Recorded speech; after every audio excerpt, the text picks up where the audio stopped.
So hello everyone, welcome you all on your favourite new light channel. और आज हम लोग क्या करने वाले हैं, हम आज का एफएसटी टेस्ट का डिस्कशन करने वाले हैं। और टेस्ट को डिस्कशन करने से पहले हमारा एक स्लोगन कि अब पढ़ने का अधिकार सबको और डॉक्टर बनने का अधिकार भी सबको। इसी के साथ आज का केमिस्ट्री डिस्कशन हम लोग करने वाले हैं। और ये रहा आपका क्वेश्चन नंबर पहला। क्वेश्चन नंबर 51 की बात करें तो हमसे पूछा जा रहा है कि reaction of phenol with zinc dust given mainly. तो ये बहुत ही फेमस रिएक्शन है। फिनॉल की बोले तो फिनॉल की बहुत फेमस रिएक्शन, या फिर आप बोले कि प्रिपरेशन ऑफ बेंजीन में आपने इसको पढ़ा है। प्रिपरेशन ऑफ बेंजीन की बहुत ही फेमस रिएक्शन है, जिसमें आप क्या करते हो, आप फिनॉल से और फिनॉल के ऊपर जिंक डस्ट की रिएक्शन करा के आप बेंजीन का फॉर्मेशन करते हो। तो एनसीईआरटी ने भी ये रिएक्शन दे रखी है। आपको क्या करना है, आपको लेना है फिनॉल, आपको रिएक्ट कराना है फिनॉल के साथ जिंक डस्ट को। तो आप जैसे ही जिंक डस्ट की रिएक्शन कराते हैं, ये क्या करता रहता है, जो जिंक है वो एच को क्या कर देगा, पूरी तरह से रिमूव कर देगा, हटा देगा, और सिर्फ आपको मिलेगा बेंजीन और साथ में ZnO बच जाएगा। इसका मतलब आपके गिवन ऑप्शंस में आपको क्या मिल रहा है, आपको मिल रहा है बेंजीन। तो 51 का आंसर हो जाएगा थर्ड। नेक्स्ट क्वेश्चन आपके लिए आपकी स्क्रीन पर आ चुका है। चलिए देखते हैं क्या लिखा हुआ है। कह रहा है CH3Br 2 मोल सोडियम लिया है यहाँ पर, और फिर से 1 मोल क्या लिया है, एल्काइल हैलाइड लिया है ड्राई ईथर की प्रेजेंस में।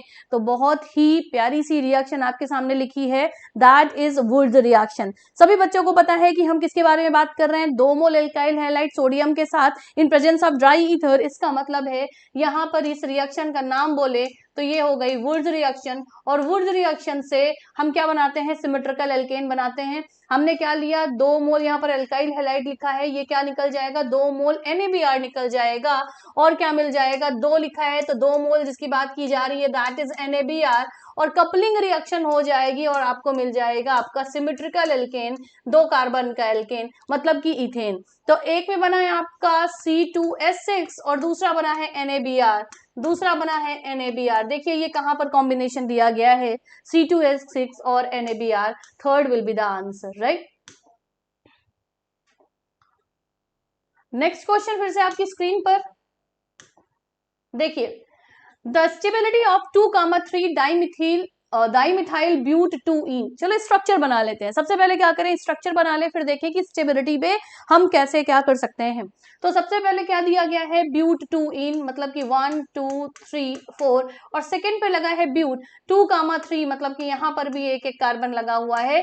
इसका मतलब है कि आपसे पूछा जा रहा है स्टेबिलिटी ऑफ एल्कीन, और जहां भी हम स्टेबिलिटी ऑफ एल्कीन की बात करते हैं हम देखते हैं हाइपर कंजुगेशन से अल्फा H। अगर यहाँ पर अल्फा H देखें तो टोटल कितने अल्फा H, 3 3 6 3 9 3 12, 12 अल्फा H आपको दिखाई दे रहा है। आगे बढ़ते हैं, कह रहा है मोर स्टेबल देन 2 ब्यूटीन। और अगर हम 2 ब्यूटीन की बात करें तो 2 ब्यूटीन का स्ट्रक्चर कुछ इस तरह से रहा, और 2 ब्यूटीन में हमें क्या मिल रहा है, सिर्फ 6 अल्फा हाइड्रोजन देखने को मिल रहे हैं। हम कहते हैं कि अकॉर्डिंग टू हाइपर कंजुगेशन, अगर कोई डबली बॉन्डेड सिस्टम है, अगर sp2 सिस्टम कोई सा है, तो हम क्या करेंगे, हम प्रेफर करेंगे कि हाइपर कंजुगेशन से हम स्टेबिलिटी को चेक कर लें। जितने ज्यादा अल्फा H उतने ही ज्यादा हाइपर कंजुगेटिंग स्ट्रक्चर और उतनी ही ज्यादा स्टेबिलिटी हो जाएगी। इसका मतलब है कि हम यहाँ पर जो भी स्टेबिलिटी देखेंगे that is because of hyper conjugation. तो ये हमारा नेक्स्ट क्वेश्चन रहा, क्वेश्चन नंबर 53। क्या करना है, यहाँ पर पूछ रहा है ओके, ये तो फिर से क्वेश्चन आ गया, ये हम ऑलरेडी डिस्कस कर चुके हैं। तो हमें करना है नेक्स्ट क्वेश्चन। नेक्स्ट क्वेश्चन है क्वेश्चन नंबर 54। नेक्स्ट क्वेश्चन है 54। देखिए क्या लिखा है, empirical formula of an organic compound containing only carbon and hydrogen is CH2। एक आपको क्या दिया गया है, CH2 दिया गया है, it is a empirical formula. तो फटाफट क्या कर ले, CH2 हमारे पास ऑलरेडी गिवन है, और आपको क्या करना है, आपको करना है, आगे पढ़ते हैं, the mass of 1 litre of this organic compound and NTP is exactly equal to that of 1 litre of nitrogen. कह रहा है कि अगर हम NTP पे बात करें ना, NTP पे बात करें तो जो हमारा मास है, द मास ऑफ, तो मास कितना दिया गया है, या मॉलिक्यूलर मास की बात करें दैट ऑफ 1 लीटर एसटीपी पे अगर हम 1 लीटर की बात करें, ये 1 मोल के बराबर होता है क्या? यस, मतलब कि हम बात कर रहे हैं 1 मोल की, और 1 मोल का बेटा क्या हो जाएगा? मास 28 हो जाएगा, है ना, 28 ग्राम्स हो जाएगा। तो कह रहा है and the pressure, therefore the molecular formula of the organic compound, मतलब तुम्हारे पास है 28 मॉलिक्यूलर मास और तुम्हारे पास है इंपीरिकल मास, मतलब मॉलिक्यूलर मास तुम्हारे पास 28 है और इंपीरिकल मास तुम निकाल सकते हो, CS2 गिवन है, तो CS2 का मास कितना हो जाएगा? 12 + 2 14 हो जाएगा। अब हमें पता है क्या है कि हमें क्या करना है, देयरफॉर द मॉलिक्यूलर फार्मूला निकालने के लिए मुझे चाहिए एन फैक्टर। तो मॉलिक्यूलर जो फार्मूला होता है that is empirical formula into N factor, और एन फैक्टर हम कैसे निकालते हैं? एन फैक्टर हम निकालते हैं मॉलिक्यूलर मास या molecular weight upon empirical weight, और दोनों ही हमारे पास प्रेजेंट हैं। मॉलिक्यूलर मास था 28, इंपीरिकल मास निकला 14, मतलब एन फैक्टर आ गया 2। इसका मतलब इंपीरिकल मास फॉर्मूला जितना हमारे पास दिया था CS2, उसमें हमें क्या करना है? उसका ट्वाइस कर देना और वही हमारा मॉलिक्यूलर मास हो जाएगा। कितना आ जाएगा? C2H4। C2H4 is the molecular mass, कहीं दिया है, first will be the answer, right. तो पहले आंसर के साथ हम इस क्वेश्चन के आंसर को टिक करेंगे। क्वेश्चन नंबर 55 आपके स्क्रीन पर आ चुका है। कह रहा है कि how will you convert butane two on, ketone दिया गया है आपके पास, एक कीटोन दिया गया है और कह रहा है प्रोपेनोइक एसिड में कन्वर्ट करना है, मतलब कि आपको एक कार्बन कम भी करना है और साथ में ब्यूटेन टू ऑन लिया गया है। तो जरा देखो यहाँ पर एक स्मार्ट वर्क करते हैं, यहाँ पर कीटोन लिया गया है और कीटोन टॉलेंस रिएजेंट या फेलिंग सोल्यूशन या बेनेडिक्ट सोल्यूशन से ऑक्सीडाइज रिड्यूस नहीं होता है। इसका मतलब है कि फेलिंग सोल्यूशन वाला तो क्वेश्चन गलत हो गया, टॉलेंस रिएजेंट भी, क्योंकि एल्डिहाइड है, वर्क नहीं करेगा। अब यहाँ पर देखो हमने एल्किली लिया है और यहाँ पर क्या लिया? NaI, जो कि यहाँ पर वर्क नहीं करेगा। तो एक ही ऑप्शन आपके पास बचता है कि अगर आपने क्या किया, ब्यूटेन टू ऑन लिया है और आपने क्या कर दिया, आपने NaOH in presence of iodine and acidify करा दिया, तो यहां से आपको 3 कार्बन का एसिड मिल जाएगा। इसका मतलब आपको मिल जाएगा प्रोपेनोइक एसिड। तो third will be the answer. बहुत ही बढ़िया सा क्वेश्चन, थर्ड के साथ हम जाएंगे इस आंसर्स में। नेक्स्ट क्वेश्चन आपकी स्क्रीन पर है, क्वेश्चन नंबर 56। तो 56 में लिखा है acidic dehydration of ethanol. Ethanol हम ले लेते हैं CH2 या CH3 CS2OH, ये हो गया हमारा एथेनॉल। हम क्या करें? एसिडिक हाइड्रेशन कराएं, मतलब हमें लेना होता है एक कॉन्सेंट्रेटेड एसिड, हमने ले लिया कॉन्सेंट्रेटेड H2SO4। ये एग्जाम्पल है बीटा एलिमिनेशन का। यस, एलिमिनेशन टाइप की रिएक्शन होगी, बीटा एलिमिनेशन होगी। इसका मतलब है कि अल्फा और ये रहा बीटा, बीटा पोजीशन से क्या निकल जाएगा? HOH यहाँ से हट जाएगा। तो बीटा एलिमिनेशन के रिएक्शन के साथ मुझे मिल जाता है एक एथीन या एथिलीन मिल जा रहा है, 2 कार्बन की एक alkene, that will be the ethene. तो आंसर क्या आ जाएगा? सेकंड आ जाएगा। क्वेश्चन नंबर 57 पे चलते हैं। क्वेश्चन नंबर 57 पर देखिए क्या दिया है विच of the following undergoes nucleophilic substitution by SN1, मतलब SN1 को कौन ज्यादा फेवर करेगा?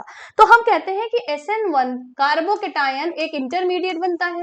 अब कार्बोकेटायन इंटरमीडिएट बनता है तो जितना स्टेबल कार्बोकेटायन बन रहा होगा उतनी ही जल्दी वो SN1 को दे देगा। चलो चेक करते हैं। यहाँ पर एथाइल क्लोराइड, यहाँ पर 1 डिग्री कार्बोकेटायन बनेगा, आइसोप्रोपाइन मतलब कि 2 डिग्री बनेगा। क्लोरोबेंजीन, क्लोरोबेंजीन में क्या बनेगा? कार्बोकेटायन बनेगा बट जस्ट बेंजीन के ऊपर ही रहेगा। और यहाँ पर बेंजाइल, अच्छा क्लोरोबेंजीन तो वैसे भी न्यूक्लियोफिलिक सब्स्टिट्यूशन को नहीं देगा क्योंकि पार्शियल डबल बॉन्ड कैरेक्टर आ जाता है क्लोरीन और बेंजीन के बीच में, तो न्यूक्लियोफाइल सब्स्टिट्यूशन यहाँ पर नहीं कर पाता है। बेंजाइल क्लोराइड, अगर हम बेंजाइल क्लोराइड की बात करें तो कुछ बात बन सकती है।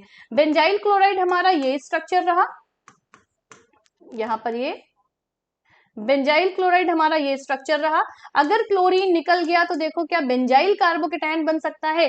हाँ, कॉन्जुगेशन है, charge, single bond double bond, single bond double bond, मतलब कि यहाँ पर मुझे सबसे स्टेबल कार्बोकेटायन मिल जाएगा और इसका मतलब है कि ये सबसे फास्टेस्ट, सबसे बेहतर तरीके से SN1 दे देगा। तो आंसर क्या टिक करेंगे? Benzyl chloride. Benzyl chloride SN1 के थ्रू न्यूक्लियोफिलिक सब्स्टिट्यूशन करेगा। नेक्स्ट क्वेश्चन आपकी स्क्रीन पर फिर से एक बारी। Amino acid usually exists in the form of deuterion. This means that it consists of, बहुत ही सिंपल है बेटा, बायो में भी दिया गया है कि ड्यूटेरायन वो होते हैं जिसमें एक एनायन और एक कैटायन दोनों प्रेजेंट होते हैं। और अगर हम बात करें अमीनो एसिड्स की, तो अमीनो एसिड में दो ग्रुप होते हैं, एक तो अमीन ग्रुप होता है और एसिडिक ग्रुप होता है ना। और क्या है, यही H अगर इसके पास चला जाए तो ये क्या बना लेता है? NH3+ बना लेता है और ये COO- बना लेता है विद इन द कंपाउंड, एक ही कंपाउंड के अंदर। तो यहाँ पर देखो कौन सा ऑप्शन जाएगा? 58 का क्या आंसर करोगे कि ड्यूटेरायन क्या होते हैं? ड्यूटेरायन वो होते हैं जिसमें एक बेसिक ग्रुप CO2-, बेटा ये माइनस है यहाँ पर लगा, एंड द एसिडिक ग्रुप कौन सा हो जाता है? NH3+ लगा होता है, हम बोलेंगे कि ड्यूटेरायन है वो। क्वेश्चन नंबर 59 की बात करें। क्वेश्चन नंबर 59, क्वेश्चन नंबर 59 में glucose on reaction with Fehling solution gives, कह रहा क्या देगा? अब देखो यार, यहाँ पर ग्लूकोज की बात नहीं है, यहाँ पर बात है कि फिलिंग सोल्यूशन से रिएक्शन कौन करेगा, ऑक्सीडेशन किसका होगा? तो एक एल्डिहाइड ग्रुप ही रिएक्ट करेगा, कीटोन नहीं करेगा। और ग्लूकोज के बारे में बात करें तो ग्लूकोज एक एल्डोल होता है ना, ग्लूकोज एक एल्डोल होता है, मतलब कि एल्डिहाइडिक एल्डोल कह रहे हैं, यहाँ पर एक एल्डिहाइडिक ग्रुप प्रेजेंट होता है ना, एल्डोहेक्सोज होता है। तो यहाँ पर अगर एल्डिहाइडिक ग्रुप प्रेजेंट है तो फिलिंग सोल्यूशन, सबसे पहली बात अगर हम बात करें फिलिंग सोल्यूशन है क्या? फिलिंग सोल्यूशन होता है दो सोल्यूशन का मिक्सचर। एक सोल्यूशन हम लेते हैं एक्वस कॉपर सल्फेट का और दूसरे में हम लेते हैं सोडियम पोटेशियम टार्टरेट। इसका मतलब हम रोसेल सॉल्ट ले रहे हैं। तो दो सोल्यूशन लेते हैं, एक में हम लेते हैं सोडियम पोटेशियम टार्टरेट और एक में लेते हैं हम एक्वस CO2 CuSO4, और इन दोनों सोल्यूशन को जब मिला देते हैं उस सोल्यूशन को हम बोलते हैं फिलिंग सोल्यूशन। अब यहाँ पर अगर देखें तो Cu2+ के रूप में है और यही क्या हो जाता है? Cu2O के रूप में, मतलब रिड्यूस हो जाता है और इसका एक कलर होता है अपना, रेडिश ब्राउन कलर का कलर होता है और इस बात को क्लियर करता है कि यहाँ पर एक एल्डिहाइडिक ग्रुप प्रेजेंट है। तो बेटा ये एल्डिहाइडिक ग्रुप को क्या करता है? ऑक्सीडाइज करता है और खुद ये क्या कर जाता है? रिड्यूस हो जाता है फिलिंग सोल्यूशन। तो यहाँ पर जो भी कलर आता है रेड कलर का, ऑरेंज कलर का, तो वो किसकी वजह से होता है? वो होता है क्यूपरस ऑक्साइड की वजह से, Cu2O की वजह से यहाँ पर रिएक्शंस होती हैं। तो क्या इतना क्लियर है? आगे चलें। Cu2O की वजह से हमारा कलर मिलता है और कंफर्म करता है कि एल्डिहाइड ग्रुप प्रेजेंट है। क्वेश्चन नंबर 60 की बात करें। क्वेश्चन नंबर 60 में दिया गया है when copper exposed to moist air having CO2 it is superficially coated with the green layer of, कह रहा है जब कॉपर को कभी हम एक्सपोज करें ऐसी मॉइस्ट एयर से जिसमें CO2 भी प्रेजेंट हो, तो देखो यहाँ पर क्या बनता है? यहाँ पर एक बेसिक कॉपर का कार्बोनेट बना लेता है, ये सरफेस पे क्या करता है?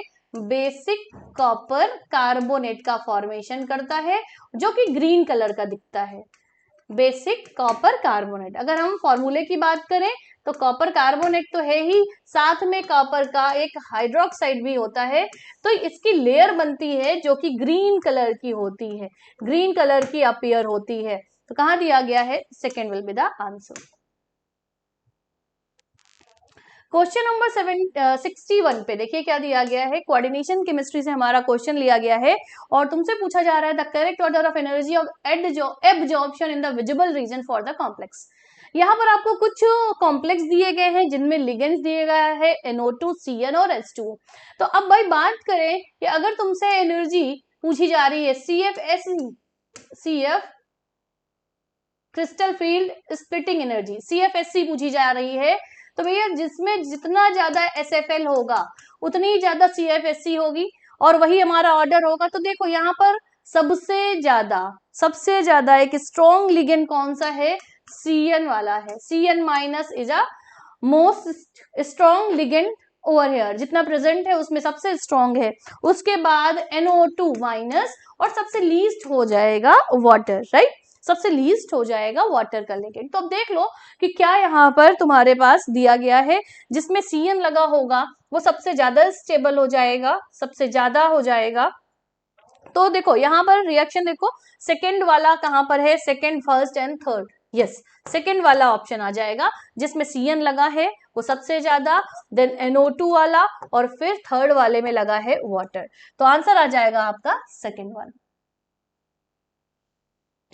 चलिए नेक्स्ट फिर से हम अपना क्वेश्चन देखते हैं। हमारे पास दिया गया AsF5 है ना, आर्सेनिक का फ्लोराइड दिया गया है, और आपको लिखा हुआ AsF5 दिया गया है इस ट्राइगोनल बाइपिरामिडल, मतलब TBP ज्योमेट्री की बात कर रहा है, TBP ज्योमेट्री की बात कर रहा है। The orbital used by the AS atom for bonding charge. तो TBP ज्योमेट्री की बात करें तो एक ही अंतर है, देखो S तो पूरा पूरा रहता है, P के तीनों होते हैं, PX, PY, PZ, लेकिन D जो होता है, D का कौन सा ऑर्बिटल, DZ स्क्वायर वाला पार्टिसिपेट करता है कहां पर, TBP में। अगर स्क्वायर प्लेनर होता है ना, अगर हमारे पास स्क्वायर प्लेनर, स्क्वायर पिरामिडल होता, तो हम यहाँ पर DZ की जगह पर DX square minus Y square वाला ऑर्बिटल D का यूज करते, लेकिन किस केस में, स्क्वायर पिरामिडल वाले केस में। हमसे क्या पूछा गया है, TBP, तो TBP में हमारे जो ऑर्बिटल इन्वॉल्व होते हैं, S तो पूरा होता है, P पूरा होता है, D का कौन सा ऑर्बिटल, D का हमारा Z स्क्वायर वाला ऑर्बिटल इन्वॉल्व होता है। तो ऑप्शन किस में जाएंगे, थर्ड। एक अच्छा क्वेश्चन था।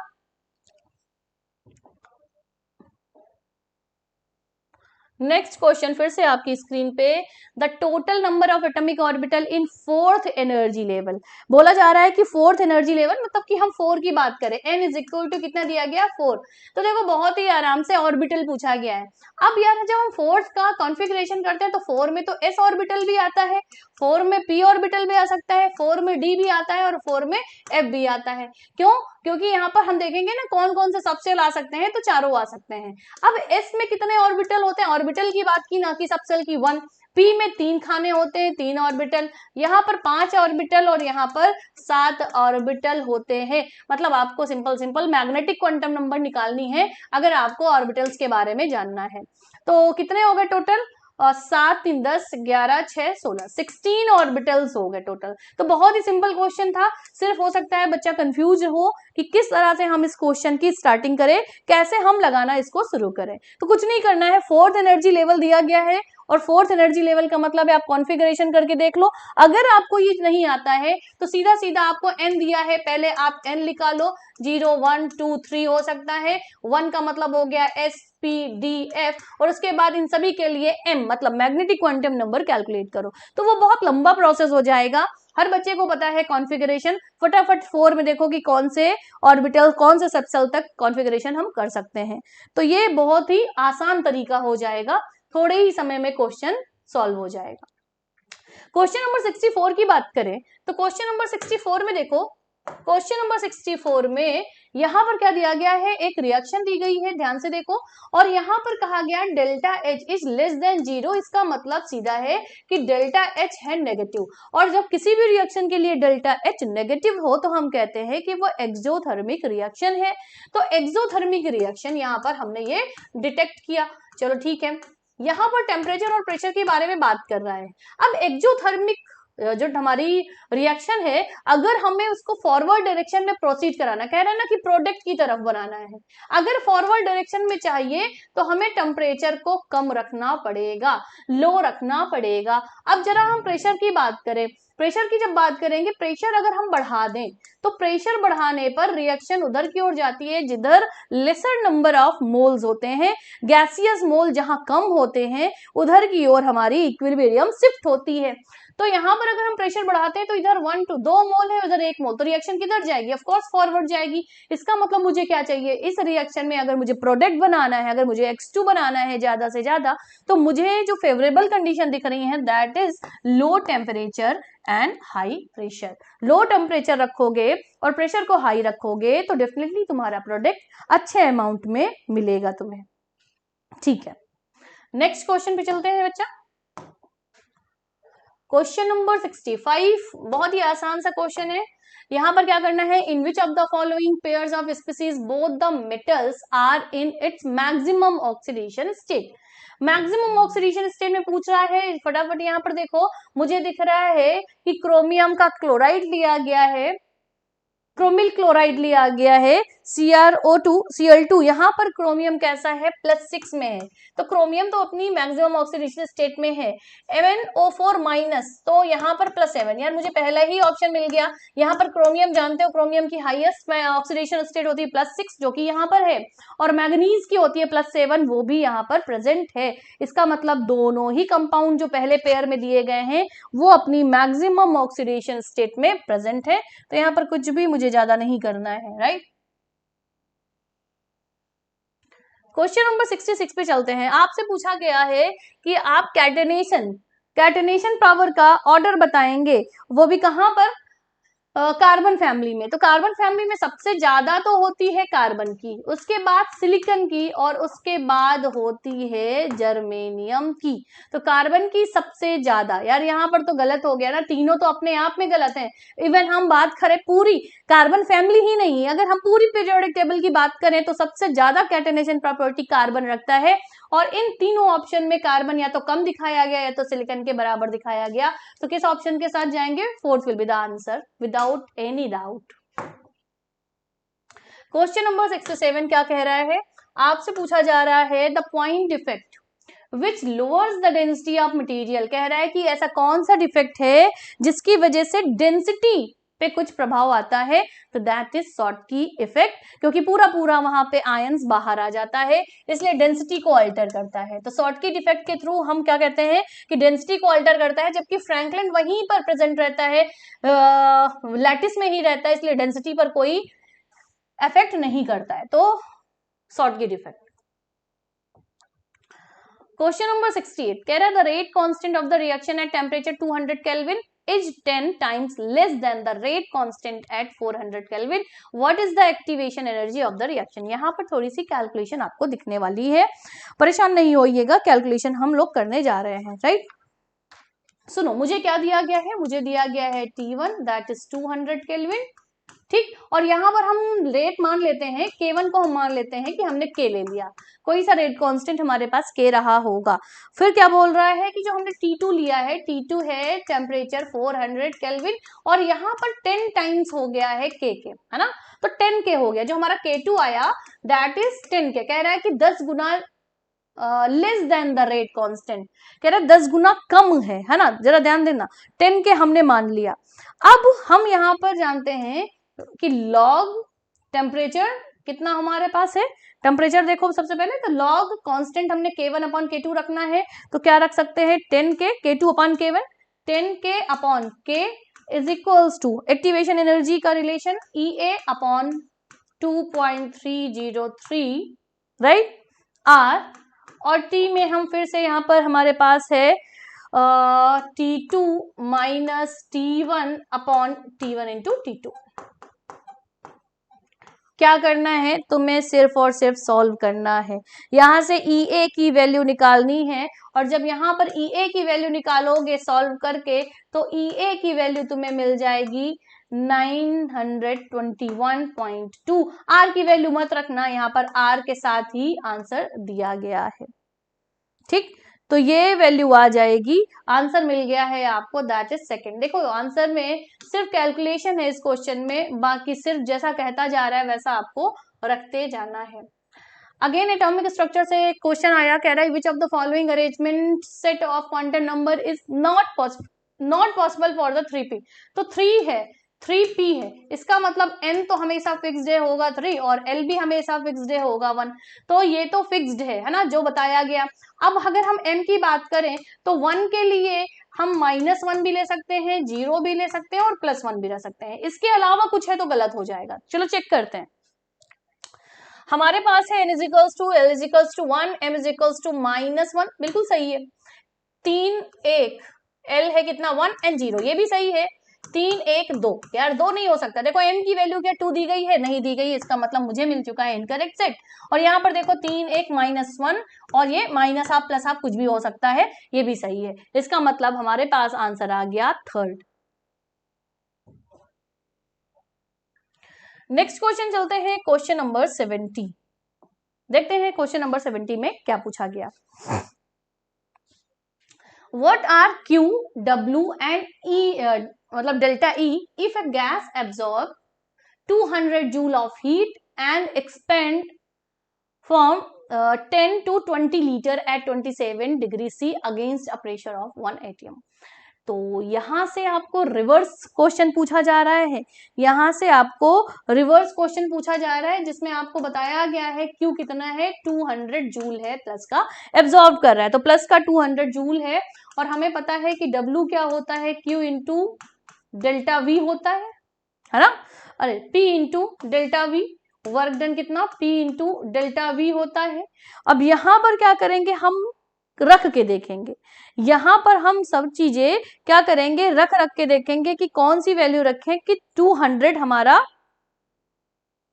ठीक। तो देखो यहां पर हमने P रखा -1 क्योंकि यहां पर एटमॉस्फेयर है, 1 एटमॉस्फेयर दे रखा हुआ है। और डेल्टा V कितना है 10 से 20 है ना, 10 से 20 का मतलब कितना हो गया कि हमने यहाँ पर रखा है 20 - 10, तो कितना आ जाएगा यहाँ पर -10 एटमॉस्फेयर लीटर, ठीक। अब क्या करेंगे, अब क्या करेंगे, कुछ करना है यहाँ पर, यस हमारे पास आया है 10 एटमॉस्फेयर लीटर। अब तुम्हें जानना है कि W आ गया है, ठीक, तुम्हारे पास Q आ गया है, तो तुमसे पूछा जा रहा है Q, W और डेल्टा E, तो प्लस 200, उसके बाद W देखो क्या, W कितना निकला है -10, ठीक। तो अभी यहां से तुम्हें और भी आगे निकालना पड़ेगा, मतलब हिट एंड ट्रायल मेथड यहां पर तुम्हें यूज करना पड़ेगा भाई, हिट एंड ट्रायल मेथड तुम्हें यहां पर यूज करना पड़ेगा। इसका मतलब है कि डेल्टा ई की जब हम बात करेंगे, डेल्टा ई अगर हम निकालें तो डेल्टा ई क्या होता है Q plus W, Q plus W, और Q कितना दिया गया है, Q दिया गया है 200, और W कितना निकाला है तुमने निकाला है W की वैल्यू ओके 10 हमारा निकला था एटमॉस्फेयर लीटर। इसको जूल में कन्वर्ट अगर हम करें तो जूल में कन्वर्ट करने के लिए क्या करोगे तुम, यहाँ पर 101.3 से आप मल्टीप्लाई करोगे, तब जाके तुम्हारा जूल में ये W कन्वर्ट होगा, तभी तुम्हारा -10 नहीं मिल रहा है क्योंकि जूल में वैल्यू दी गई है। तो क्या हो जाएगा यहाँ पर हो जाएगा 101 जूल हो जाएगा, ये इतना जूल आएगा, ठीक। किसकी वैल्यू, W की वैल्यू। अब यहाँ पर रख दोगे 1013 और डेल्टा E कितना निकलेगा, तब जाके डेल्टा E आएगा -813 जूल। देखो यहाँ पर थोड़ा सा कॉम्प्लेक्स बिल्कुल नहीं है, तुम सबसे पहले तुम्हारे पास Q की वैल्यू दी गई है, एब्जॉर्ब कर रहा है प्लस वैल्यू होगी, फिर हमको W निकालना है तो P इंटू डेल्टा V, लेकिन हमारे पास क्या है यहाँ पर एटमॉस्फेयर में दिया गया एक्सक्यूज मी, एटमॉस्फेयर में प्रेशर दिया गया, तुम्हें एटमॉस्फेयर लीटर में आंसर आएगा, इसको तुम बदलोगे जूल में। जूल में बदलने के लिए क्या करोगे 101.3 जूल से मल्टीप्लाई, उसके बाद तुमने W की वैल्यू निकाली। तुमसे क्या पूछा गया, तुमसे सबसे पहले Q पूछा गया, Q की वैल्यू है +200, W की वैल्यू क्या निकली थी, W की वैल्यू -101 और उसके बाद डेल्टा E की वैल्यू निकली है -813 joule.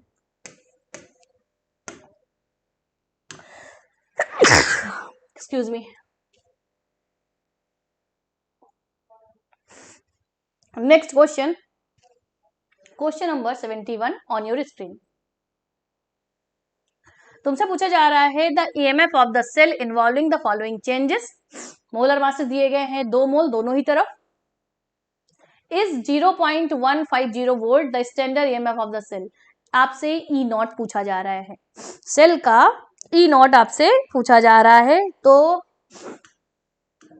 E cell is equals to E0 of cell, right.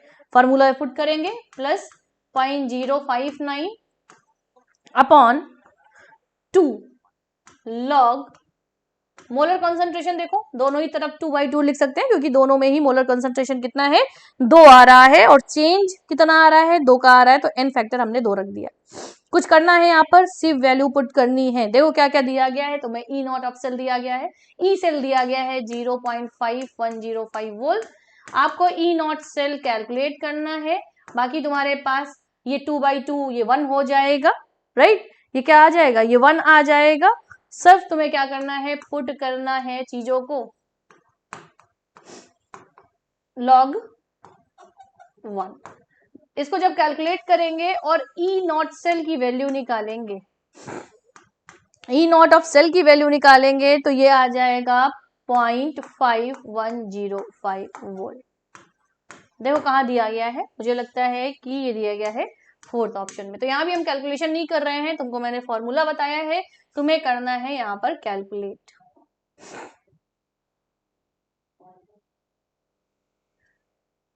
Question number 72 पे चलते हैं। दिया गया है कि 1 gram of non electrolyte solution dissolve in 50 gram of benzene lower the freezing point of benzene by 0.4 kelvin. The freezing point depression constant of benzene is given, find the molar mass. तो यार देखो हमारे पास molar mass का सीधा सा formula है कि अगर मुझे मोलर मास चाहिए होता है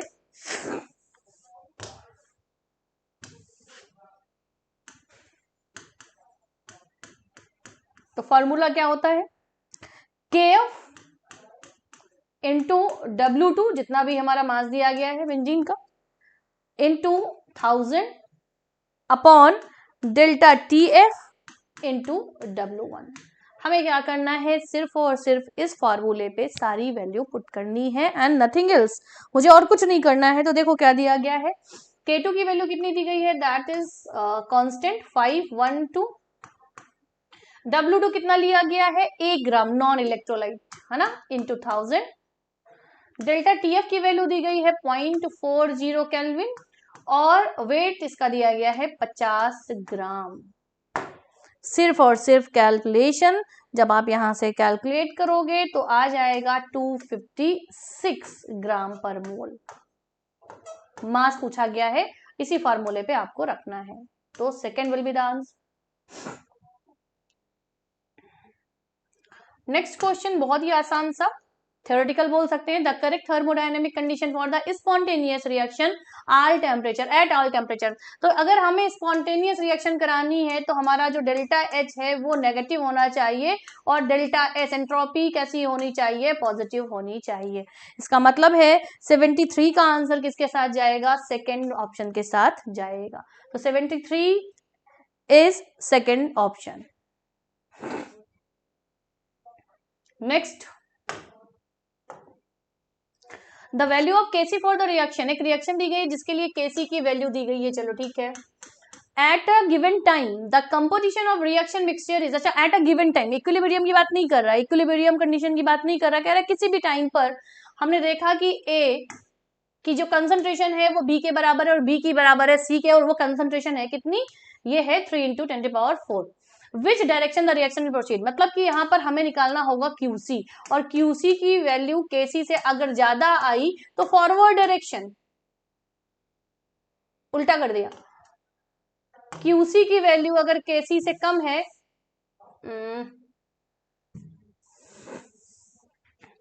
KC अगर QC से ज्यादा है तो फॉरवर्ड डायरेक्शन, अगर KC QC से ज्यादा है तो बैकवर्ड डायरेक्शन, ठीक, और अगर बराबर है तो इक्विलिब्रियम। चलो चेक कर लेते हैं, Kc की वैल्यू तो दी गई है, Qc की वैल्यू निकालते हैं। तो रिएक्शन के लिए क्या हो जाएगा, 2A है, मतलब कि B का मोलर मास कंसंट्रेशन, C का मोलर मास कंसंट्रेशन और A का square.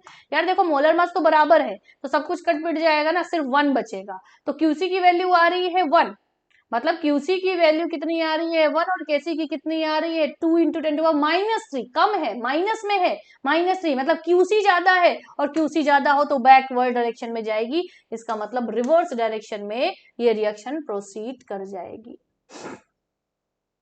Next, the graph of T-half versus initial concentration of reaction for second order reaction is, कह रहा है सेकेंड ऑर्डर रिएक्शन के लिए अगर हम ग्राफ प्लॉट करना चाहें तो क्या होगा ग्राफ, तो भाई सेकेंड ऑर्डर के लिए T-half इनिशियल कॉन्सेंट्रेशन के कैसे डिपेंड करेगा, जैसे जैसे कॉन्सेंट्रेशन बढ़ेगी T12 भी कम होता जाएगा, मतलब कि second will be the right answer. तो ये रहे स्टार्टिंग के 25 क्वेश्चन। नेक्स्ट 25 क्वेश्चन आप करेंगे स्वप्निल सर के साथ। So thank you so much. Welcome बच्चों। तो आपने 75 तक मैम के साथ डिस्कशन किया एफएलटी पेपर का। अब 76 से इसका डिस्कशन लेकर मैं आपके सामने हूं। आइए शुरू करते हैं हम लोग क्वेश्चन नंबर 76 से। What is a correct option for van der Waals equation at high pressure. तो वंडरवॉल इक्वेशन की बात अगर हम करते हैं तो इसमें हम देखेंगे अपना कॉन्सेप्ट लगा रहे हैं कि सबसे पहले वंडरवॉल इक्वेशन लिख लेते हैं और उसके बाद ये है वंडरवॉल गैस इक्वेशन। अब n बराबर 1 अगर हम ले लें तो इसमें p plus N square by V sorry n तो 1 हो जाएगा, तो a अपॉन वी स्क्वायर और v माइनस बी बराबर आर टी हो जाएगा। ठीक है। अब जब ये हो गया है तो यहां पर एक कंडीशन दे रहा है, कह रहा है at high pressure, pressure high है तो उसकी तुलना में ये जो होगा इतनी क्वांटिटी बहुत कम होगी। तो इस पूरी क्वांटिटी को हम मानेंगे P के बराबर, है ना। ये बहुत कम हो जाएगी क्योंकि हाई प्रेशर है। तो अगर हम यहाँ पे ये लगा दें P times V minus B बराबर आर टी, तो PV माइनस PB बराबर आर टी। अब इसको मैं उधर भेज रहा हूं तो PV बराबर आर टी प्लस PB, ये हो गया है। ठीक। अब आर टी से डिवाइड कर दिया हमने सबको, तो ये हो गया PV बाई आर टी बराबर आर टी से आर टी कटा 1 plus PV by R T, और PV बाई आर टी होता है Z, तो Z बराबर 1 plus PV by are T. तो इस तरह से यहाँ पे जो आंसर आएगा वो क्या आएगा, यहाँ पर आंसर अपना मैच हो रहा है। सेकेंड ऑप्शन 76 का सेकेंड ऑप्शन जो है वो करेक्ट हो जाएगा। एट हाई प्रेशर ये एक्सप्रेशन निकल कर आ रही है। मुझे उम्मीद है कि आपको ये क्वेश्चन समझ में आ गया होगा। 77 की बात कर रहे हैं। 77 में अगर हम देखेंगे तो 77 में कह रहा है I dilute aqueous solution of Na2SO4 is electrolysed using platinum electrodes, the product at cathode and anode are. Anode और कैथोड के जो प्रोडक्ट हैं, तो एक्वस सोल्यूशन ऑफ Na2SO4 के लिए कह रहे हैं। तो एक्वस सोल्यूशन से हमने जाहिर सी बात है वाटर को उठाया। अब हम सब लोग जानते हैं कि कैथोड पर होता है रिडक्शन, ठीक है ना, और एनोड पर होता है ऑक्सीडेशन। अब कैथोड पे रिडक्शन, एनोड पे ऑक्सीडेशन, तो जब वाटर की बात करेंगे तो H2O में H जो होगा इसका होगा रिडक्शन, और रिडक्शन अगर होगा तो ये होगा कैथोड में, ठीक है ना, और एनोड पर होगा ऑक्सीडेशन, एनोड पर होगा ऑक्सीडेशन। अब यहां से हम लोग जो है ये ऑक्सीजन मिल रहा है एनोड पर, आप देख सकते हैं। तो कैथोड पर हाइड्रोजन और एनोड पर ऑक्सीजन मिलेगा। कैथोड एनोड, तो कैथोड में क्या मिला, हाइड्रोजन मिला और इसमें O2 मिला। ठीक है। तो यहां पे जो है वो थर्ड ऑप्शन के साथ हम लोग जाएंगे 77 में। 78 में ये आया हुआ सवाल है नीट का। IF7 के बारे में कह रहा है, इंटर हेलोजन कंपाउंड है XX7 टाइप का, ठीक है ना। तो IF7 की बात कर ले रहे हैं, inter halogen compound, 7 sigma bond है और 0 लोन पेयर है। तो इसका सम हो गया 7, 7 का मतलब sp3d3, sp3d3 हो गया, ठीक है ना। और sp3d3 के लिए ज्योमेट्री क्या होती, sp3d3 के लिए ज्योमेट्री होती पेंटागोनल बाई पिरामिडल। क्या होती है, pentagonal bi pyramidal, pentagonal bi pyramidal geometry NEET का सवाल है। तो 78 का सेकंड ऑप्शन जो है वो करेक्ट हो गया है, ठीक है ना। 78 का second option. Question number 79, correct order of metallic character. Metallic character के बारे में कह रहा है। तो देखिए लेफ्ट टू राइट जाने पर जो मेटेलिक कैरेक्टर है वो डिक्रीज होता है, ऊपर से नीचे जाने पर मेटेलिक कैरेक्टर इंक्रीज होता है, ठीक है ना। इधर जाने पे डिक्रीज हो रहा है, इधर जाने पर इंक्रीज हो रहा है, ठीक। तो अब हम यहां पर देखेंगे कि एलिमेंट्स कौन कौन से दिए। तो सबसे पहले मैंने सोडियम रखा, ग्रुप 1 से हम लोग लेना शुरू करेंगे। इसके बाद बेरिलियम है, फिर मैग्नीशियम है भैया, और फिर जो है आगे चल के सिलिकॉन है। तो लेफ्ट टू राइट जाने पे घटेगा, इधर से इधर जाने पे बढ़ेगा। तो सबसे ज्यादा Na का, फिर Mg का, फिर बेरिलियम का, और सबसे कम Si का। तो सबसे ज्यादा Na का, उसके बाद Mg का, उसके बाद बेरिलियम का, उसके बाद Si का, और फिर फास्फोरस का। तो ये ऑर्डर हो जाएगा। तो यहां पर जो इसको एक्सप्लेन कर रहा है Na, Mg, तो सेकंड ऑप्शन मेटेलिक कैरेक्टर के लिहाज से यहां पर निकल के आया है। क्वेश्चन नंबर 80 की बात मैं करने जा रहा हूं। क्वेश्चन नंबर 80 क्या कह रहा है, कह रहा है solubility of A2X3 in pure water if the solubility product, आपको ये दिया हुआ है KSP की वैल्यू, तो आपसे सॉल्युबिलिटी पूछी है। सिंपल सवाल है, कुछ विशेष नहीं है। जो A2X3 ये किस में जाएगा, 2A plus plus 3X minus में, ठीक है ना। अब यहां पर अगर हम देखेंगे तो इसकी सॉल्युबिलिटी ऐसा है, इसकी भी ऐसा है। तो यहां पे अगर हम देखेंगे तो सीधे सीधे हम समझ सकते हैं कि अगर KSP आपको दिया है तो KSP आपको कितना दिया हुआ है, 1.1 इंटू 10 टू द पावर -23 दिया हुआ है, ठीक है ना। अब ये दिया हुआ है, ये S है तो 2 के लिए 2S हो जाएगा, तो 2S का स्क्वायर, और ये 3 है तो 3S हो जाएगा इसके लिए, ठीक है। तो ये 3S का क्यूब बराबर 1.1 इंटू 10 टू द पावर -23 हो जाएगा। अब इसको जब हम करते हैं तो ये जो आंसर आता है ये 108 S की पावर 5 बराबर 1.1 इंटू 10 टू द पावर -23। तो यहां से S की वैल्यू सॉल्व करने पर आएगी, S की वैल्यू क्या आएगी बेटा, S की वैल्यू जो आ जाएगी वो होगी 1 इंटू 10 टू द पावर -5 मोल पर लीटर। ये वैल्यू S की निकल के आ जाएगी। Third will be the correct answer, ठीक है ना। 80 का थर्ड करेक्ट आंसर हो जाएगा। क्वेश्चन नंबर 81 देखिए क्या कह रहा है। क्वेश्चन नंबर 81 कहता है कि यहां पर 81 क्वेश्चन नंबर कह रहा है करेक्ट स्टेटमेंट बताना है तुम्हें। ICl is less reactive than I2, गलत बात है। इंटर हेलोजन कंपाउंड फ्लोरीन को छोड़कर जितने भी हेलोजन्स होते उनसे ज्यादा रिएक्टिव होता है। हम सब लोग इस बात को पढ़ते हैं, जानते हैं। Noble gases has very high boiling point, गलत बात है, वेरी लो बॉइलिंग पॉइंट होते हैं because it having only dispersion type forces. Hydrolysis of XgF6 is redox, गलत बात, नॉन रेडॉक्स रिएक्शन होती है।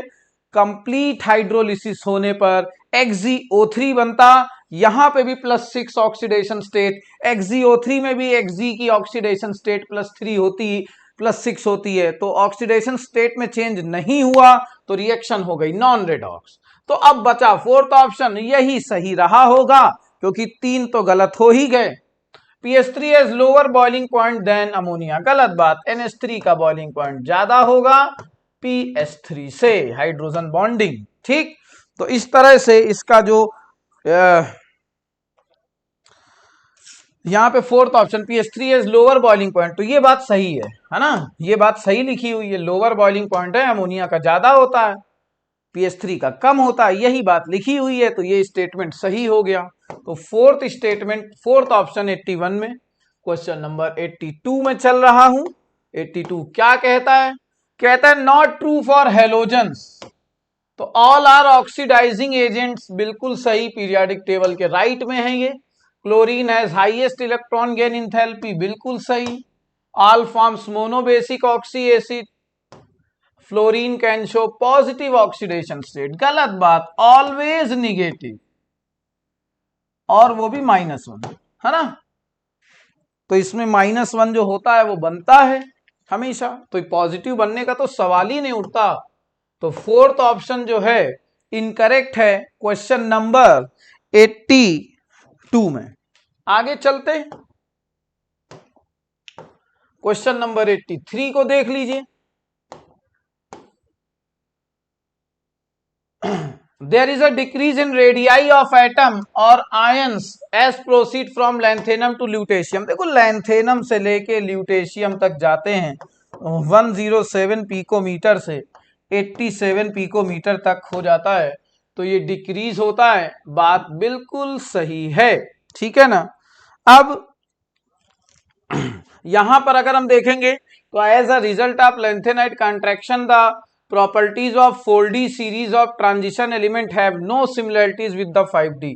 गलत बात है, नो शब्द नहीं होना चाहिए यहां पर नो शब्द नहीं होना चाहिए, ठीक है, बिल्कुल भी नहीं होना चाहिए ये जो नो शब्द है। तो यहां पर जो थर्ड ऑप्शन है वो बिल्कुल सही हो जाएगा। Shielding power of 4f electron is very weak, ये भी बात सही है, ठीक है, ये बात भी बिल्कुल सही है। तो यहां पर 83 में जो है वो थर्ड ऑप्शन होगा, 83 का थर्ड ऑप्शन के साथ हम लोग जा रहे हैं, ठीक। अर्लियर मेंबर है ionisation energy similar to Cl, तो यहां पे थर्ड ऑप्शन के साथ हम लोग करेक्ट कर रहे हैं, ठीक है। 83 में 84 affinity for hydrogen decreases in the group from fluorine to iodine, which of the halogen acid should have highest bond dissociation enthalpy। अब हेलोजन एसिड की बात कर रहा है, हाईएस्ट बॉन्ड डिसोसिएशन इंथैल्पी, आइए देखते हैं। HF, HCl, HBr, HI, है ना। तो यहां पर अगर हम देखेंगे तो ऊपर से नीचे जाने पर thermal stability decreases, thermal stability decreases तो acidic strength increases, acidic strength increases, thermal stability decreases तो बॉन्ड स्ट्रेंथ डिक्रीजेस, है ना। तो यहां पर अगर हम देखेंगे हाईएस्ट बॉन्ड डिसोसिएशन इंथैल्पी सबसे ज्यादा किसमें होगी, तो सबसे ऊपर वाले में होगी, उसको तोड़ना मुश्किल होगा, तो HF आंसर आ जाएगा, ठीक है ना। HF will be the answer for this question. ये वाले में हम लोग एक बात और देख लें कि इसमें जो ये सेकंड में तो Cl था, अब as a result of lanthanide contraction the properties of 4D series of transition element similar होती है 5D सीरीज के लिए, है ना, उनका एटॉमिक साइज सेम होता है, आप सब लोग जानते हो, जिरकोनियम, हाफनियम, और इनको केमिकल ट्विंस भी बोलते हैं, है ना। तो ये बात भी मैं आपसे बताना चाहता था यहाँ। खैर थर्ड ऑप्शन होगा। क्वेश्चन नंबर 84 में देख लीजिए, तो ये मैंने आपसे बता दिया पहला होगा 84 में। क्वेश्चन नंबर 85 में हम लोग चल रहे। Sodium forms peroxide, peroxide होगा with oxygen, lithium form monoxide, इनके RBCS form superoxide with oxygen, बिल्कुल सही बात है। देखिए क्यों, देखिए कहते हैं कि एनसीईआरटी एक बात बोल रही है कि smaller cation stabilises by smaller anion and vice versa, ठीक। तो याद रखिए सोडियम पर ऑक्साइड बनाता है, लिथियम ऑक्साइड बनाता है, और केआरबीसीएस जो है वो सुपर ऑक्साइड बनाना पसंद करते हैं स्टेबिलिटी के लिए। LI is highest hydration enthalpies in alkali metal, बिल्कुल सही है। Hydration enthalpy proportional to charge upon size होता है, चार्ज सेम है, +1 सब में, आयंस में, एल्कली मेटल्स में, तो जिसका साइज सबसे छोटा होगा उसकी हाइड्रेशन इंथैल्पी सबसे ज्यादा होगी, ठीक है ना। तो हाइड्रेशन इंथैल्पी सबसे ज्यादा होगी। अब ये बात भी सही है भाई, ओनली 1 इज करेक्ट, गलत बात, बोथ 1 and 2 आर करेक्ट, तो फोर्थ ऑप्शन होगा। सिंपल सवाल था, कहीं कुछ इसमें ऐसा था नहीं, ठीक है। फोर्थ ऑप्शन के साथ जाएंगे 85 में।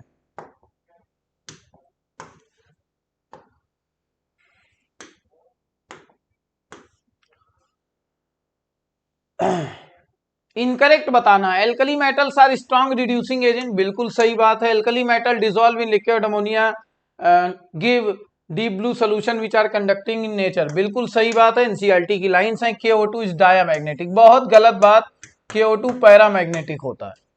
कैसा होता है? पैरामैग्नेटिक होता है, तो थर्ड ऑप्शन इनकरेक्ट हो गया।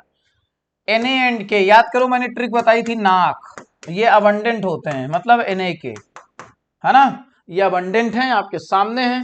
थर्ड ऑप्शन के साथ हम लोग जा रहे हैं क्वेश्चन नंबर 86 में, ठीक। 86 में थर्ड ऑप्शन।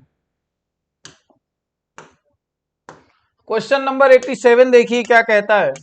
क्वेश्चन नंबर 87 कह रहा है कि एरोमेटाइजेशन ऑफ एनहेप्टेन, तो एनहेप्टेन की अगर एरोमेटाइजेशन करा रहे हैं तो ये तो ऑक्सीडाइजिंग एजेंट है, ठीक है। तो ये Cr2O3 जो होता है 500 डिग्री सेल्सियस पे ये टॉलुइन में बदल देगा, है ना, एरोमेटाइजेशन में। तो इसमें याद रखिए फोर्थ ऑप्शन, सिंपल सवाल है, ठीक है। चलिए,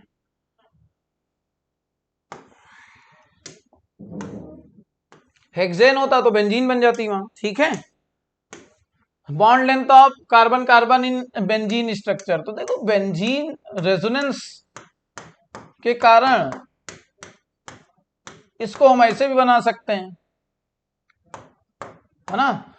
तो जो सिंगल बॉन्ड था वो डबल हो गया, जो डबल था वो सिंगल हो गया, है ना, डीलोकलाइजेशन के कारण हो रहा है। तो ऐसे में इनकी जो बॉन्ड लेंथ है वो सेम हो जाएगी, क्या हो जाएगी? सेम हो जाएगी। तो यहां पर all CC bonds are equal, है ना, सेकेंड ऑप्शन। क्वेश्चन नंबर 89 क्या कह रहा है? 89, अब देखो H+ लिखा है, जो अटैक करेगा वैसा ही इफेक्ट इलेक्ट्रोमेरिक में होता है। पॉजिटिव पहले करेगा तो पॉजिटिव इलेक्ट्रोमेरिक, निगेटिव करेगा तो निगेटिव इलेक्ट्रोमेरिक, पॉजिटिव करेगा तो पॉजिटिव इलेक्ट्रोमेरिक इफेक्ट, ठीक है ना। सेकंड ऑप्शन के साथ जा रहे हैं 89 में। क्वेश्चन नंबर 90 इनकरेक्ट, इनकरेक्ट पूछ रहा है। तो जैसे ही हम लोग ये देखते हैं तो ये ल्यूकास टेस्ट और उसके रिएजेंट के बारे में बात समझ में आती है। कहते हैं टर्शरी जो होते हैं अल्कोहल वो तुरंत टर्बिडिटी दे देते, सेकेंडरी कुछ देर में देते हैं, और सामान्य स्थिति में जो प्राइमरी है वो नहीं देते हैं, गर्म करने पर देते हैं, ऐसे नहीं देते हैं, है ना। तो यहां पर ये रिएक्शन बिल्कुल सही है। ये OH कन्वर्ट हो रहा है, देखो किसमें, एल्किल हैलाइड में, एल्कोहल बदल रहा है ग्लूकास रिएजेंट, ये सेकेंडरी के लिए है। ये रिएक्शन भी जो है ये सही है, और जो टर्शरी है वो रूम टेम्परेचर पे हो जाती है, ठीक है। तो ये भी जो है बिल्कुल सही बात है। तो इनकरेक्ट पूछा है तो नन ऑफ दीज के साथ जाएंगे, fourth will be the correct option for this question, ठीक। 90 हो गया। क्वेश्चन नंबर 91 में हम लोग चल रहे। क्वेश्चन नंबर 91 क्या कहता है?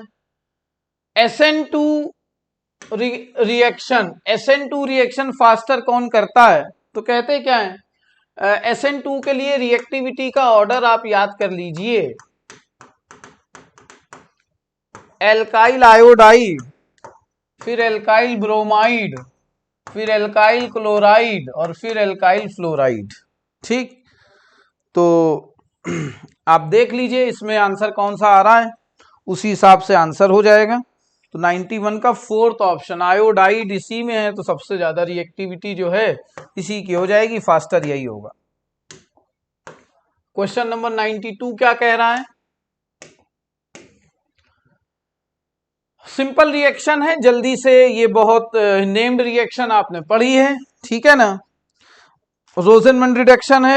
ये जो क्वेश्चन नंबर 92 है, बहुत फेमस रिएक्शन है, कहीं इसमें कुछ नहीं है, रोजेनमैन रिडक्शन होगा। अगर आप याद रखोगे इसमें कि H2 की रिएक्शन पैलेडियम और BaSO4 से करा दो तो ये बेंजल्डिहाइड में कन्वर्ट हो जाएगा, ठीक है ना। इसमें देखो रोजेनमैन के दो ऑप्शन है। अब या तो ये कह रहा है SnCl2 इसमें होता नहीं है ना, वो स्टीफन का है, मेरी बात समझ रहे हैं। तो रोजेनमंड के लिए हम कौन सा ऑप्शन में जाएंगे, हम जाएंगे थर्ड ऑप्शन में। रोजेनमंड के लिए यहाँ पे थर्ड ऑप्शन में हम जाएंगे। ध्यान रखिएगा दो हैं, लेकिन ये जो रिएजेंट लिखे हैं ये रिलेटेड है स्टीफन रिएक्शन से, तो सेकंड वाला नहीं हो सकता है। क्या हो सकता है, थर्ड वाला रोजेनमंड रिडक्शन, और इटाल्ड रिएक्शन नहीं है इसमें, ठीक। चलिए, तो थर्ड ऑप्शन होगा क्वेश्चन नंबर 92 में। क्वेश्चन नंबर 93, सिंपल सवाल फिर से। क्या कह रहा है, A+B से C+D बना है, रिएक्टेंट के बारे में कह रहा है। देखिए आमतौर पे होता क्या है, आप जब ये पढ़ते हो इक्विलिब्रियम में भी, काइनेटिक्स में भी बताया जाता है, जैसे A से B बना तो ये कंसंट्रेशन वर्सेस टाइम अगर हम बनाना चाहें तो कंसंट्रेशन डिक्रीज होता है और प्रोडक्ट इंक्रीज होता है, तो ये ए के लिए होगा, ये बी के लिए होगा, ठीक है ना। तो यहां पर आपसे क्या कह रहा है, रिएक्टेंट के लिए कौन सा कर्व बता रहा है, तो देखो क्यू को ध्यान से देखो, ये डिक्रीज हो रहा है तो क्यू ही बताएगा। पी तो प्रोडक्ट की बात हो गई क्योंकि बढ़ रहा है भाई, ठीक है ना। तो यहां पर जो है क्यू, सेकेंड ऑप्शन के साथ हम लोग जा रहे हैं 93 में। क्वेश्चन नंबर 94 में चलेंगे। 94 में देखिए क्या है, a salt bridge is use to eliminate liquid junction potential gives energy free change delta G related to, ठीक बात है ना। Next equation for single electrode potential ये दिया हुआ, where E not is a standard electrode potential. देखिए अगर हम इसके लिए बात करते हैं तो ध्यान दीजिएगा, एन इलेक्ट्रॉन, अब इसका जो रिडक्शन कराएंगे तो अब इसके लिए बनाना है, तो ये तो सॉलिड हो जाएगा तो इसकी कंसंट्रेशन हम 1 मानेंगे, यूनिटी ले लेंगे, तो ये 1 अपॉन में होना चाहिए था। ये जो एक्सप्रेशन लिखा हुआ है 1 अपॉन में होता तो सही हो जाता, लेकिन 1 अपॉन नहीं दिया है ना। तो यहां पे थर्ड ऑप्शन जो है ये फॉल्स हो जाएगा, इनकरेक्ट हो जाएगा। Efficiency of hydrogen oxygen fuel cell near about 70%, है ना। तो यहां पे थर्ड ऑप्शन के साथ हम लोग जा रहे हैं, ये फॉल्स है, 1 अपॉन होना चाहिए था। Question number 95, the binary liquid solution is prepared by mixing n heptane and ethanol, n heptane और इथेनॉल, है ना। Which of the following statement is correct regarding behaviour of the solution. देखो n heptane और ethanol की बात कर रहे हैं तो एन हेक्सेन इथेनॉल ये जो है ये नॉन आइडियल सोल्यूशन है, और नॉन आइडियल सोल्यूशन है, और एल्कोहल जनरली अगर प्रेजेंट है कंपोनेंट के रूप में तो वहां पर जनरली हम लोग उसको पॉजिटिव डेविएशन में कंसीडर करते हैं, ठीक है ना। एसिड है तो निगेटिव है ना। तो यहां पे देखिए क्या, the solution is non ideal and showing positive deviation from route law, ठीक है। तो यहां पे सेकेंड ऑप्शन हो जाएगा 95 में। क्वेश्चन नंबर 96, एस्प्रिन के लिए, एस्प्रिन के लिए क्या कह रहा है उसको, एस्प्रिन का एनदर नेम, एस्प्रिन का एनदर नेम, तो एसिटिल सैलिसिलिक एसिड होता है,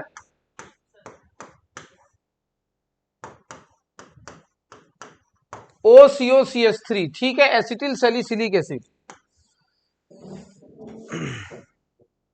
तो यहां पर जो है थर्ड ऑप्शन के साथ हम लोग जाएंगे, आया हुआ सवाल है, जेईई मेंस में भी आया है, ठीक है। थर्ड ऑप्शन के साथ हम लोग जा रहे हैं। क्वेश्चन नंबर 97 की बात करेंगे। द कॉम्प्लेक्स ये दिए हुए हैं, कॉम्प्लेक्स किसके एग्जाम्पल हैं, तो ये आपसे कह रहा है। तो अगर आप देखोगे तो पहले कोबाल्ट के साथ ईन लगा था, अब क्रोमियम के साथ लगा है। पहले क्रोमियम के साथ सीएन लगा था एज एन लिगेंड, अब ईन लगा है, अब कोबाल्ट के साथ सीएन लगा। तो मतलब ये लिगेंड हो गए, कोऑर्डिनेशन स्पेयर में लिगेंड का चेंज हो गया है, ठीक है ना। तो ये डेफिनेटली कोऑर्डिनेशन आइसोमेरिज्म की बात हो रही है। किसकी बात हो रही है? कोऑर्डिनेशन आइसोमेरिज्म की। सिंपल है, कर लिया होगा सभी ने। Question number 98, CF2 double bond CF2, बहुत जनरल सा कॉन्सेप्ट है भाई, पॉलीमराइज कराते और बनता टेफ्लॉन, है ना। टेफ्लॉन बन जाता है इस तरह से, आप जानते हैं सब लोग, ठीक। तो 98 का कितना हो जाएगा भाई? 98 का first will be the correct option.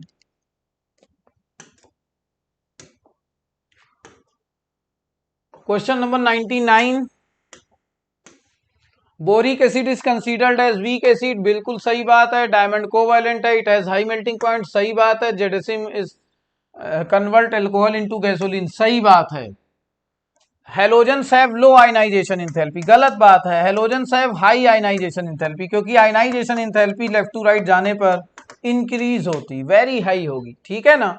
तो फोर्थ ऑप्शन होगा 99 में, फोर्थ ऑप्शन जो है इनकरेक्ट है। क्वेश्चन नंबर 100 में आ गए हम लोग। 100 क्या कह रहा है? Bond angle in PH4 plus is incorrect, इसमें भी पूछा है, तो इनकरेक्ट पूछा है bond angle in PH4 plus, तो 4 सिग्मा है, 109 डिग्री के आसपास हो जाएगा। और PH3 की बात करेंगे तो 3 सिग्मा प्लस 1 लोन पेयर, 100 थोड़ा सा इसमें कम होगा, है ना, तो हायर है। Tritium is radio active isotope of hydrogen, बिल्कुल सही बात है, ट्राइटियम रेडियो एक्टिव है। Beta minus low energy beta minus particle भी एमिट करता, नीट में आ चुका है। Ozone is not an allotropic form of oxygen, तो ओजोन जो है एलोट्रोपिक फॉर्म है, तो ये ज्यादा गलत लग रहा है, ठीक है ना। तो थर्ड ऑप्शन के साथ हम लोग जाएंगे, ठीक। तो इस तरह से हम लोगों ने ये डिस्कशन देखा यहाँ पे, और उम्मीद कर रहा हूं कि आपको ये डिस्कशन समझ में आ गया होगा। बहुत सारी चीजें बताई, पेपर सरल था। उम्मीद कर रहा हूं कि आपको सारी बातें आ गई होंगी। आप सभी लोग जुड़े, इसके लिए धन्यवाद।